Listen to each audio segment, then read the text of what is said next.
តែថាបាយខាងក្រោយហ្នឹងថាថតប្រេនក្រោយអានឲ្យមើលបងតាគ្នាដល់ពេលឲ្យមានថតគាត់អត់ចាប់អារម្មណ៍រឿងផ្លាកប្រេនខាងក្រោយហ្នឹងមានអក្សរ CD មួយឥឡូវបងតាគ្នាមកចូលវីដេអូពេញហ្មងណាជាអាចយើងស្តុកថ្មីនេះយើងចូលមកវិញបានច្រើនពណ៌មែនតើបងតាគ្នាសម្រាប់សំហុំគឺពាក់បានទំហំ S អំបោះ XL ណា free size បានដល់គីឡូ65ហើយបានហាងសាច់នេះហាងសាច់នេះអាបានហាងនេះខ្ញុំលក់ច្រើនជើងមកឲ្យបងតាគ្នាតម្លៃ$12ឥឡូវ promotion ក្នុង page តែ$10ទេគ្រប់ម៉ូតហ្មងហើយ promotion មកជើងនេះតម្លៃធូរជាងជូនមុនគុណភាពអីបងតាគ្នាតានីជូនតដែរដោយសារបានជើងនេះខ្ញុំកាត់ stock មកច្រើនអញ្ចឹងបានតម្លៃពិសេសជូនបងតែថ្ងៃនេះខ្ញុំចេញវីដេអូ YouTube ចុះសម្រាប់ពណ៌ខ្លះអស់ stock ហើយបងតាគ្នាណាអញ្ចឹងបងគាត់ចង់បានជាមួយនឹងពណ៌ឯណាអាចធ្វើការ screenshot ថតចូល page បានព្រោះដោយសារឥឡូវហ្នឹងគឺទុំចូលចឹងខ្ញុំបានថតជាមួយនឹងពណ៌អីដែលថា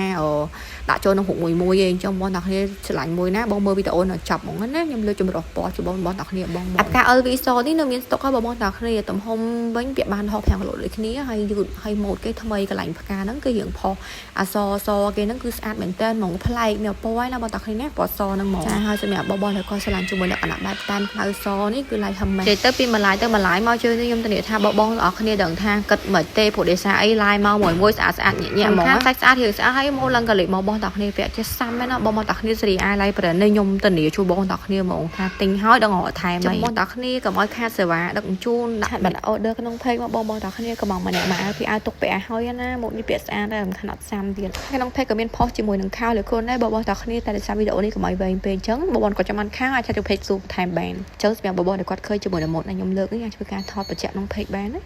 ហើយនេះបងគាត់នៅខាងក្រោយខ្ញុំហ្នឹងនៅមានម៉ូតច្រើនទៀតបងតាគ្នាណាចាម៉ូតនេះក៏ស្អាតដែរនេះតោះអរគុណបងតាគ្នាជួបគ្នាវីដេអូថ្មីៗទៀតបាយបាយ